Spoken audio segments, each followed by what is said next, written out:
is up, everybody? 137 to 126 victory for the Sixers over the Indiana Pacers. Talking top takeaways, reaction grades, player of the game, all that and more. Guys, if you're watching this live, comment your thoughts. We have a lot to talk about as Tyrese Maxey had the game of his life. The defense, the playmaking, the shot making, it goes on and on and on. We're going to break it all down. Joining me, I'll start with Mitch. What's going on, man? Nothing much, man. Nothing much. 50 points for Maxey. Geez, the guy was just on fire. Ridiculous. Ridiculous. Also joining us, Sean Bernard. What's up, Sean?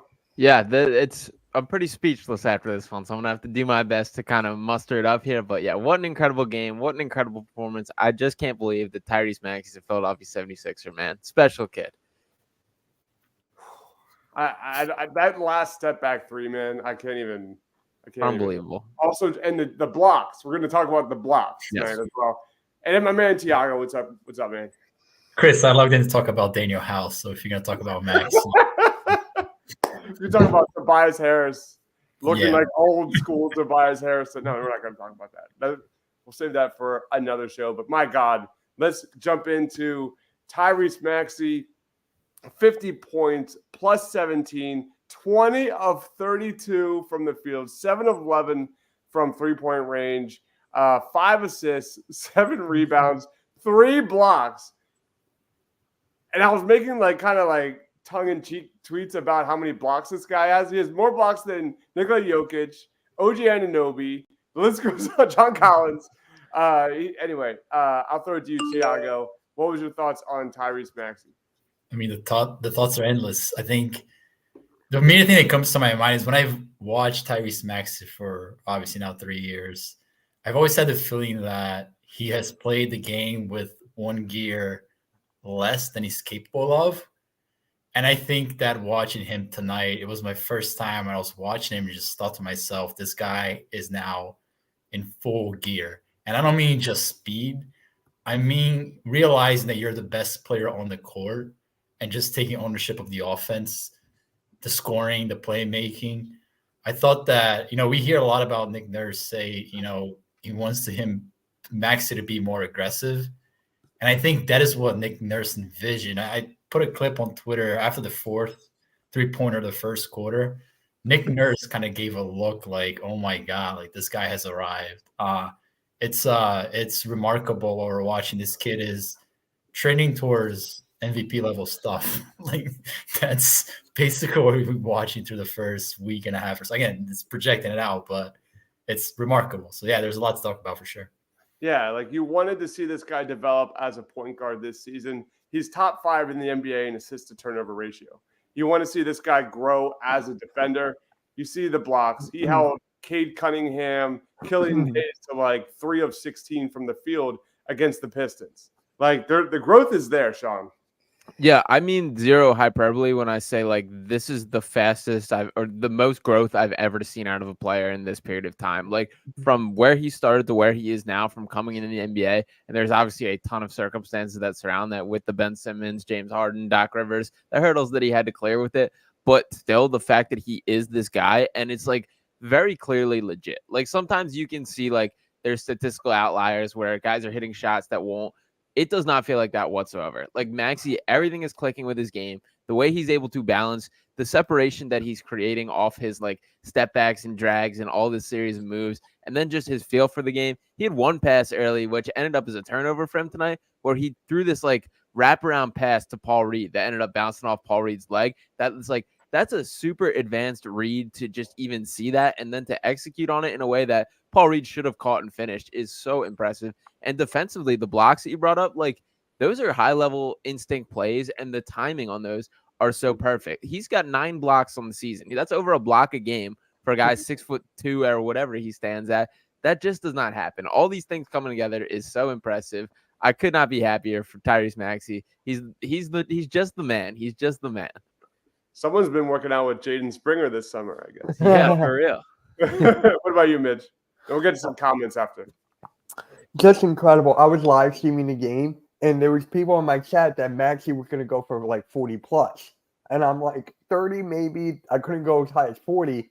But then at the end, when he got 50, everyone was saying, like, G-Mitch, he got to 50. I'm like, there's nothing that this guy can't do. There's nothing at all. Love this kid. I mean, look at the green on this shot chart. Just killing it in the paint, killing it from the top of the key. He just couldn't miss. Yeah. Chris, the Sixers have the most indefensible play in the NBA right now, which is that empty corner, pick and roll with Maxey and Embiid. So Bruce Brown tried to go over the screen a couple of times, and Maxey just took it right to the heart of the lane and either had a floater or dished it to Embiid. Then Bruce Brown ducked under the screen, and Maxey pulled up from like half court. That play is indefensible. They're using Maxey the way that the Warriors kind of use him a little bit off the ball through screens and dribble handoffs. He has scored from basically every spot on the court tonight. If you go back and look at it, he scored from every single spot on the court, which makes you extremely hard defender to defend. Score to defend. So it's just not just the 50 points, it's how he's getting the 50 points. Yeah. It's how he's getting the team involved. And later on top of that, when Maxey is off the court, the offense craters, which tells you the impact that he's having on this team offensively. One of the best offensive teams in the NBA today. So, yeah, I mean, this guy has been unbelievable. Is this the best duo in the NBA? I think it's Jokic and Murray, and then Embiid and Maxey. I think it truly comes down to those two. As far as guys that complement each other, are able to play off each other, that's what's been most impressive to me. Is there's so much more. We've kind of talked about this a little bit, but I truly believe the two-man game of Tyrese Maxey and Joel Embiid is much more dangerous than the two-man game of James Harden and Joel Embiid. There's so much more that they can do, so many more options that they're feeding off it. The off-ball movement, the cuts, all these things were not possible with James Harden on the floor. Maxey's being fully unleashed in it, and I mean, he is passing with flying colors and taking it to a level that I didn't even think was possible. Yeah, absolutely. Let's get in some comments. We have a ton of comments, guys. Keep them coming. Also, wherever you're watching, please be sure to like and subscribe. Share the love, man. We love doing this. We've got Roy in the house saying, love them Sixers. Get well soon. Kelly Oubre Jr. Sucks. It makes sense why Maxey would go off for 50 in a game which was played at a blistering pace. Like that plays into the wheelhouse of Tyrese Maxey. We were talking earlier before we went live to Tiago. I don't want these guys in the playoffs. Like Embiid was gassed in the third quarter, and a 7-game series of that, I don't know if my heart could take it. I don't know. That was exhausting. Daniel's in the house. What's going on? Thanks for joining. Ryan's in the house as always. Whatever Tyrese cooked in the oven, it's overcooked. Player of the game, 20 GMs in the 2020 NBA draft with Mike Muscala. Baby. I'll say this, Chris. You remember you and I watching Maxey 3 years ago? I never envisioned this player. Ever. So, and this quickly. Yeah, no. There's nobody will say 100% certainty that's the player they're expected coming out of Kentucky. There's no way. Yam says the game that changes the league's perception of Tyrese Maxey. We're here, man. Guys, we're here. Oh, Ham Hawk Bean says Doc Rivers disapproves.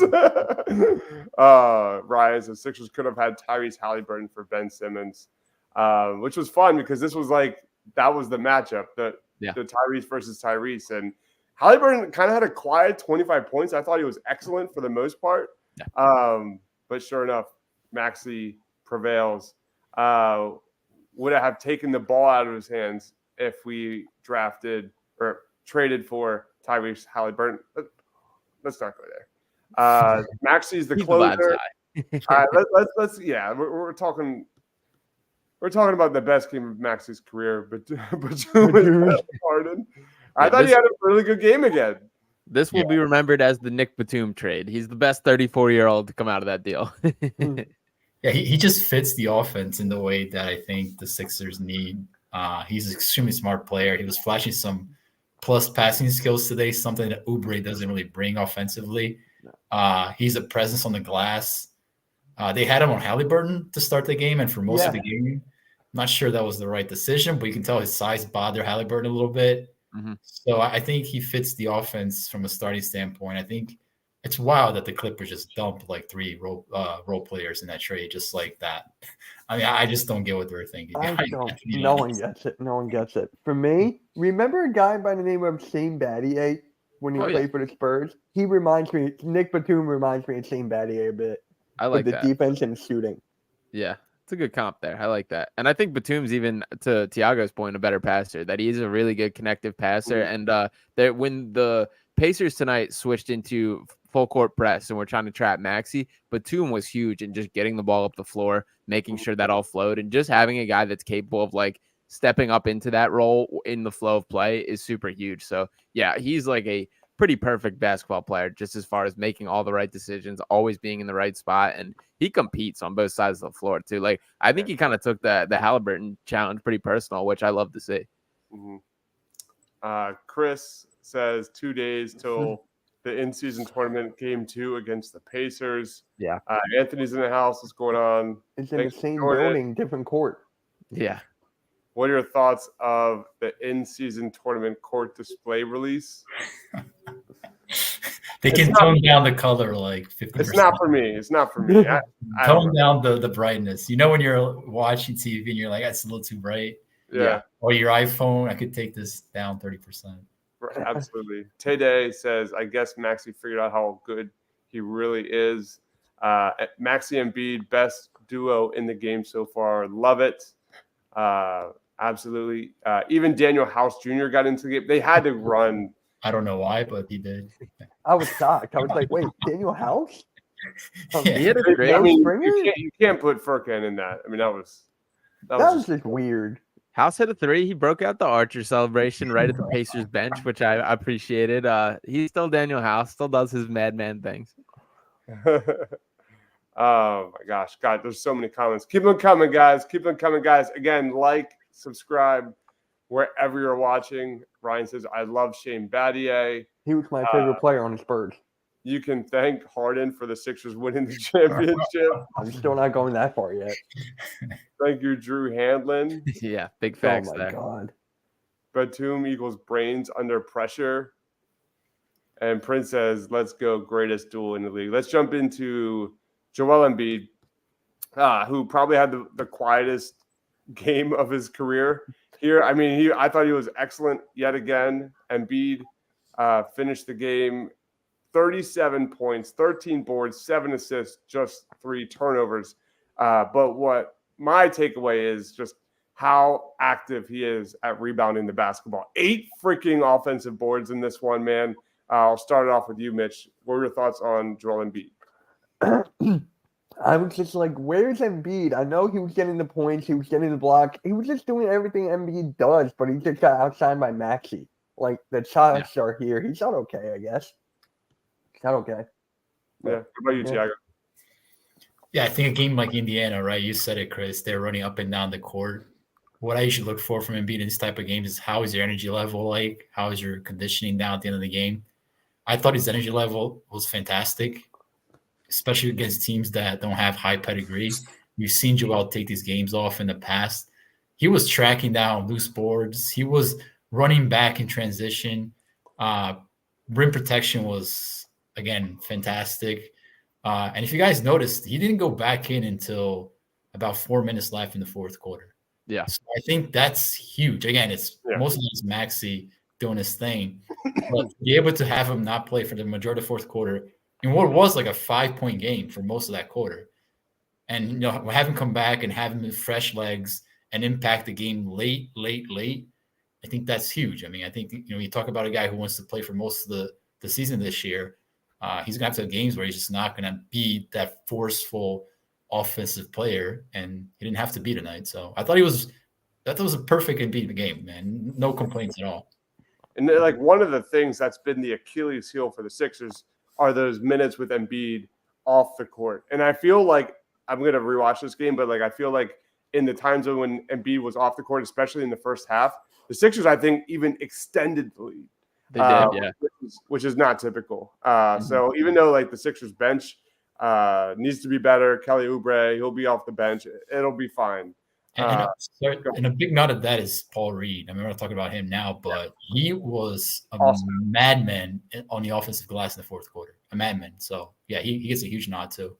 I was going to save that for my player of the game because I thought Paul Reed, even him and the chemistry between Maxey and Paul Reed in the pick and roll is looking even significantly better. So it's all gravy. Sean, what are your thoughts on Joel Embiid? Yeah, it feels like he always gets up for the games against Miles Turner that he tends to always. And that's what it looked like early on. He had 19 points in the first quarter. He very much was being a force on both sides of the ball. And then it kind of like was a game where he was able to just toss the keys to Maxey and let him drive him home. And it's cool that like for Embiid, I think he's starting to gain that trust in Tyrese in a way that I don't know if I necessarily expected him to have that kind of trust at this point. And obviously they've been through a lot and he's seen this whole evolution of Maxey right along with us. But just for the fact of him being able to trust Maxey that much and Maxey to deliver is awesome. And it's just very impressive to me. To Tiago's point about the Embiid rotation, like coming in late, that would have never happened with like this is a Nurse thing and this is a personnel thing of them having the talent to stay competitive without Embiid on the floor, and then the trust of not sticking to the same script. In the long run of a season, that's going to be very valuable. And we've already seen 2 games this season where Embiid has not come back in the fourth quarter at all. This was a game where he kind of pushed that, and to have that like just keep him for when we need him mindset for the guy who's the MVP of the league is super awesome to the team. So shout out to Nurse for having that kind of feel. Shout out to the rest of the guys for picking up the slack, and shout out to Tyrese Maxey for allowing a little bit of responsibility to slide off Embiid's shoulders. Yeah, this is a great comment. It's a sign of a great duo when either one can drop 40 and 50 and the other still has a great game. Is this where we're at, guys? Like, are we at the point where like just a 30 plus points by Tyrese Maxey is like the norm? And to that point, like last year Embiid would have these 45, 50-point games. And you're like, holy crap, he's carrying this team. He's doing literally everything on the court. It felt like overwhelming watching him do that. Today he had what? I don't know. What did he finish with, Chris? Close to 37. 37? Yeah. It was like a light 37. He's not out there dribbling the ball, taking on 4 or 5 guys and trying to basically put the team on his back. So that's the vision that I think Nurse has for this team is Embiid having this impact in the paint, just bullying guys, but not overwhelmed by the workload. So, yeah. I thought the Sixers did a really good job of getting Embiid the ball down low and in good spots. I thought in general the Sixers did a pretty good job trying to expose mismatches, minus the time that TJ McConnell handled Tobias, at least a couple of possessions there. That was bad. That was really bad. Yeah, TJ doing TJ things right there. I love that guy. I'm not gonna lie. I tweeted that I miss him. Like, I miss that. Ryan says, I think Nick Nurse is pushing Embiid to post up more and attack the basket. Well, he's doing pretty much all of his damage at the elbow, right, Tiago? Like that's the primary spot. But if you look at the way that pick and roll has evolved with Harden, was primarily he would just sit in the elbow, get the ball, and settle for a jumper. And I think Nurse has him now diving and getting his feet in the paint with Maxey pressuring the ball downhill. So it's a little bit, I've seen a little bit of a shift in the way that they run. And if you look at Embiid's heat map, he's getting more shots in the paint as a result of that. So it's been less pull-ups and jump shots from the elbow to the top of the key and more stuff around the basket as a function of pick and roll. And obviously he's going to still get his post-up points. So it's a combination of different factors. Yeah. Lucas says, I think the Sixers miss a lot of the 4-score option. Tobias was off today and no one stepped up to help. Anthony says Harden joined the Clippers so he can practice for the Harlem Globetrotters. Oh, man. Just because Batum shaves his head doesn't make him Al Horford. Okay. Reed finishing on the pick and roll with Maxey is nice. Absolutely. Barry says amazed the Sixers were able to maintain this offensive energy without Kelly Oubre. I'm impressed they were able to do it for 4 quarters. Like, I was impressed by the Indiana Pacers, not only to keep up as well. Like they were hitting shots all game long.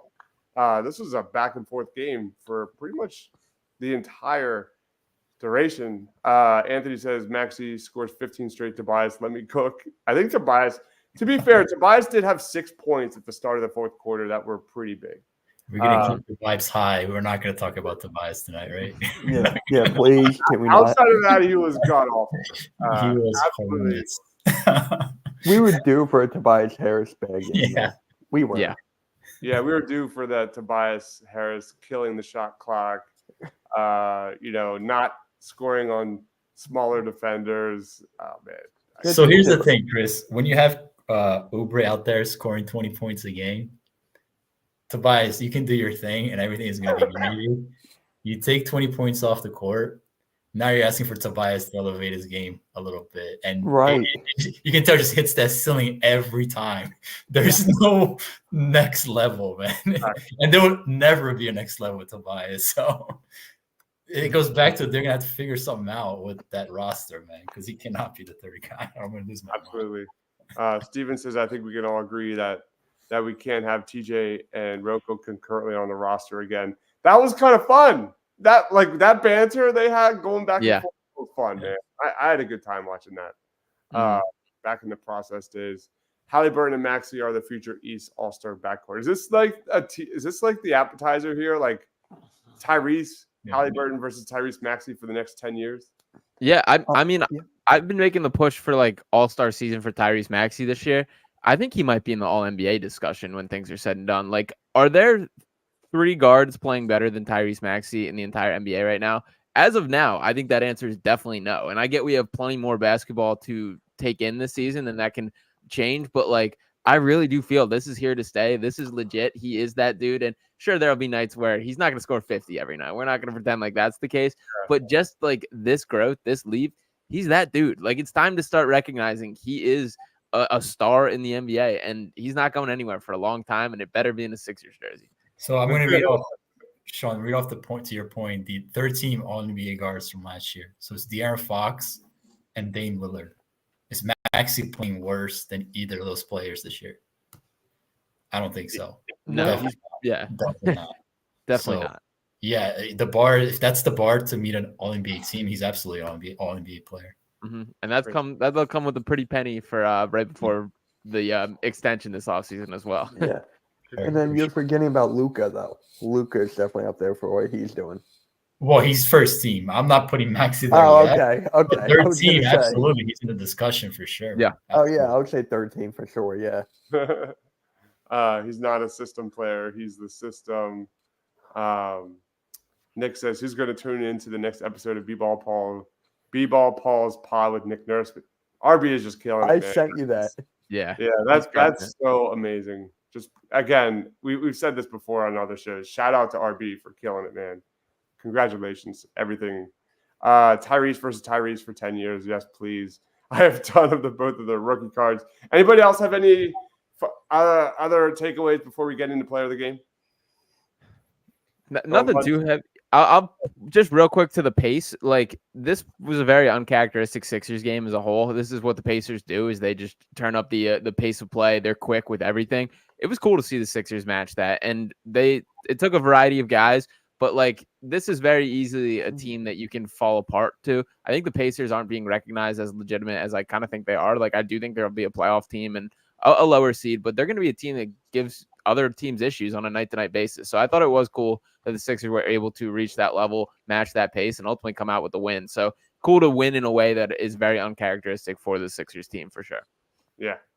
I'm just fascinated by how they move forward with this roster, because when you watch a game like today, I mean, defensively, they're kind of a mess in the perimeter. Yeah. They don't have the foot speed and the size that a lot of teams do. So you start thinking about, like, what does it look like for the next player that's going to come in here? And then when Maxey is not on the court, you're like, holy crap, they don't have a ball handler.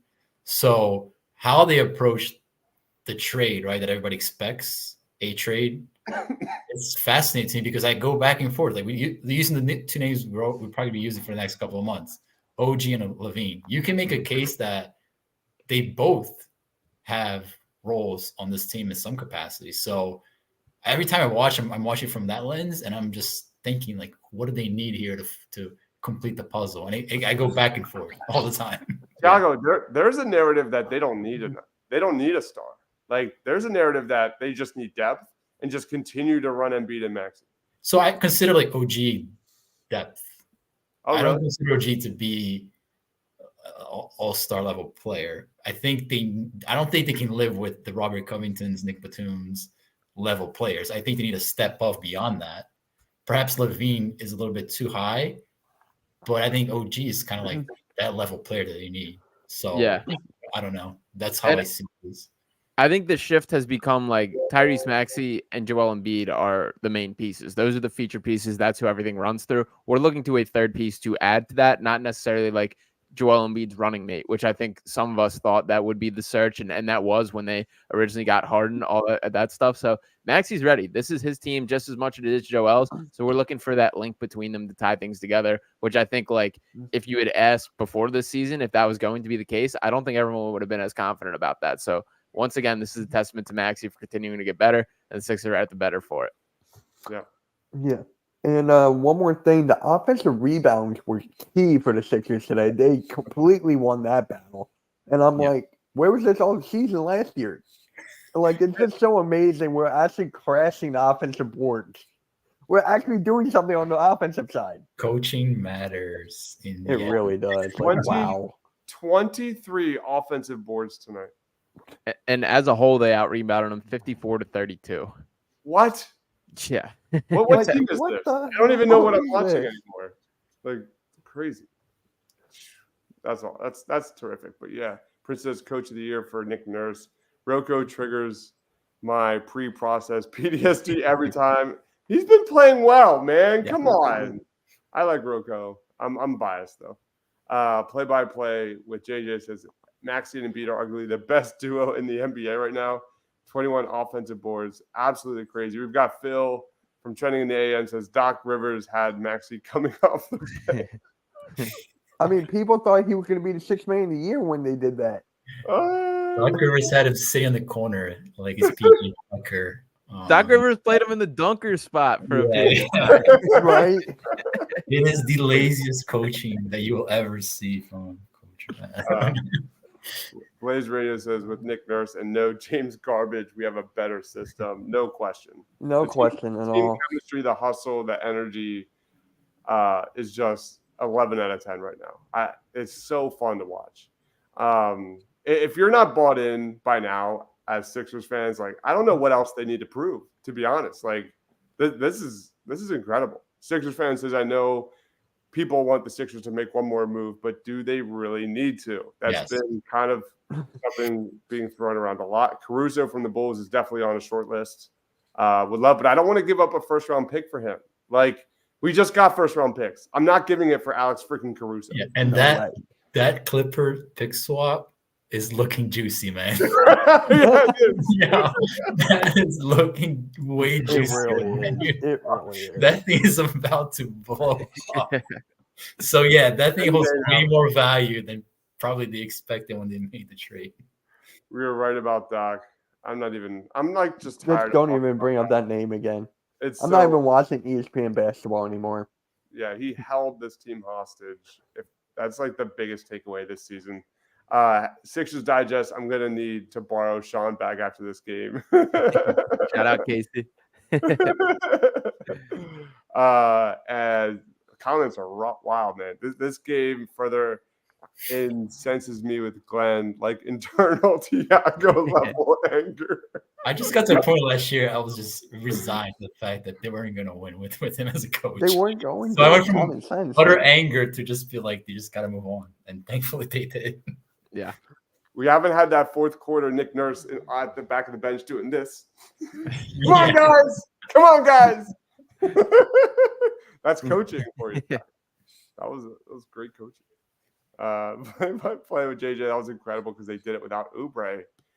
They did get pretty much killed by bench scoring, I believe, right? Like, that was pretty bad. Yeah, Oubre would have ate tonight if he was there. He would have put up some points for sure. Yeah, and that transition offense. Yeah. Tech Quentin says, what were the Clippers thinking? I don't know, man. And the rich keep getting richer. Let's roll on to player of the game, guys. Here we go. Let's get it.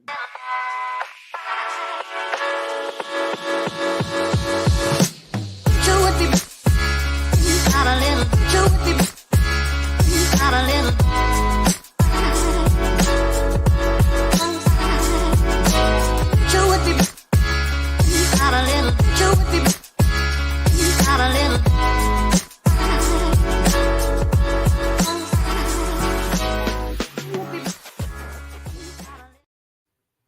All right, player of the game, top performers. I'm going to go first because Of I course. already called it, and I never go first. I'm going to go first. I mean, you did last time for Robert Covington. So if I'm going first, it's going to be a role player. It's going to be someone that is special to me. It's Paul Reed. I thought Paul Reed and his minutes off the bench were terrific. The defense, the rolling to the basket, contesting shots at the rim. He was heavily involved. He only had 4 points in this one, but he was a plus 12, 6 boards, 2 offensive. He had a steal, 3 assists, man. And the Sixers consistently continuing to win the minutes when Embiid's on the bench, man. Give me Paul Reed. I'll throw it to you, Tiago. Who's your player of the game? Yeah, in the theme of guys who don't contribute much on the score sheet, I thought that Pat Beverly had some great minutes. Yeah. Especially, I think it was in the third quarter. I thought his ball pressure made a big difference. I was looking for somebody who was going to come in the court and stop the Haliburton quick dribble up the court, find the open guy, and I thought he did that a little bit. So he was able to slow down Haliburton a little bit. He had a corner 3, which is just gravy from Pat Bev. Yeah, I get Pat Beverly. Like, I didn't like the move at first because I'm like, here's another old guy who's just one of Harden's friends. But I see what they see in Pat Bev. I think he's the kind of player that people thought they were getting PJ Tucker. Like, PJ Tucker was more of a rah-rah guy. I think Pat Bev is rah-rah with actually substance on the court. And I think he makes a difference in a massive way for this team trying to flip defensive games. So, yeah, I definitely give it to him. I love that play in the fourth quarter where he stole it on one end and then hit a corner 3 on the other. Fantastic, man. Like, he doesn't fill out a stat sheet, but the dude, his energy, his leadership, it's all top notch. What about you, Sean? Who's your player of the game? Yeah, I'm not dancing around it anymore, boys. I'm going right to Tyrese Maxey here. I mean, 50 points, the first 50 burger of his career. To do it with that little step back with the extra pizzazz on it. He was heat checking. He was hitting everything. The way he's controlling his pace, the way he attacks the basket at such a high speed and still has that light touch off the backboard is so impressive. He just keeps getting better and better. I truly believe that he is a blossoming star. He has arrived. He's here. He's an all-NBA talent, and thank goodness he plays for the Philadelphia 76ers. So for me, it's Tyrese Maxey. This night's absolutely about him, and that's my player of the game. Amen, man. Amen. Tracking these, I got to start making better picks because you're going to look at this in the year and be like, what the hell is this guy watching? D-Ball, Paul, and Tobias. Not a good trio. I mean, for me, I got Oubre and Embiid, and add another Embiid to that list. Yeah. I mean, Embiid just pretty much had the quietest double-double in history. If the game was not about him, it was about Maxey. Just him getting down low, him attacking the paint. It's exactly what we needed. And thank God Nick Nurse is actually using that. Oh, thank God he's doing it correctly. God had him at the top of the key. Leading the team in assists tonight was 7 again, too. So some more playmaking growth for Embiid. Yeah. I like this comment. When Nurse calls a timeout, you can see what he draws up is explained and then executed. The one play displaying that was, I believe, Tobias Harris finding a cutting Tyrese Maxey under the basket. Just amazing, man. It's an amazing feeling to have a coach like that. Quinn says player of the game is Batum. Barry says love B-Ball Paul. How do we get him more minutes? This team's deep, man. This team is so deep. How many minutes did Embiid play tonight? He played 32. That's not bad. I thought any thoughts on Nick Nurse playing Embiid for like full quarters at a time? I don't think is that a good thing, bad thing? Like, any thoughts? Yeah, I mean, I think there's a competitive advantage, right? When you're trying to build a lead in the first quarter when they go to their backup units. So I like that. I'm more of a feel guy as the game's going along. I'm not so big on these, like, I'm going to play for 12 minutes every game to start the game. So right now it's working, but if it doesn't, I hope that he's able to think beyond that. I think he is. So we'll see. Nick says the side of me wishes Doc was on the call tonight. Crockpot knows ball. Appreciate it. Quinn says, agree with Tiago. Didn't like the Bev move, but he has been playing great. Rudy Poo says Batum has been so good. Sixers Digest says it's got to be Maxey. They played out the Tyrese versus Tyrese battle with 50 points. and the block on Haliburton. I think the block in the fourth quarter was TJ McConnell, right? I think it was on TJ. Quite a few Tobiases on the sheet. Way too many Tobiases on the sheet. I mean, he's been playing well already. He's been playing well this year. I don't like him at all, but it's been fine. All right, guys, thanks for the comments. Let's get to our grades. Let's get it. Won't you hear me? Sweetness and light for my restless mind. Please give me a way to escape this world gone astray. You could give me a little peace of mind in these troubled times.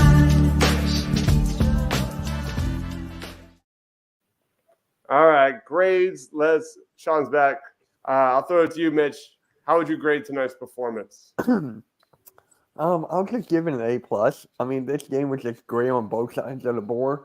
The only thing I kind of saw, there was a couple times where the Sixers did not crash the boards at all. They got it and went the other way. The Pacers did catch up. They did take a lead at one point, but Sixers didn't see that as a threat. They just took over for the rest of the game. So A+ for me.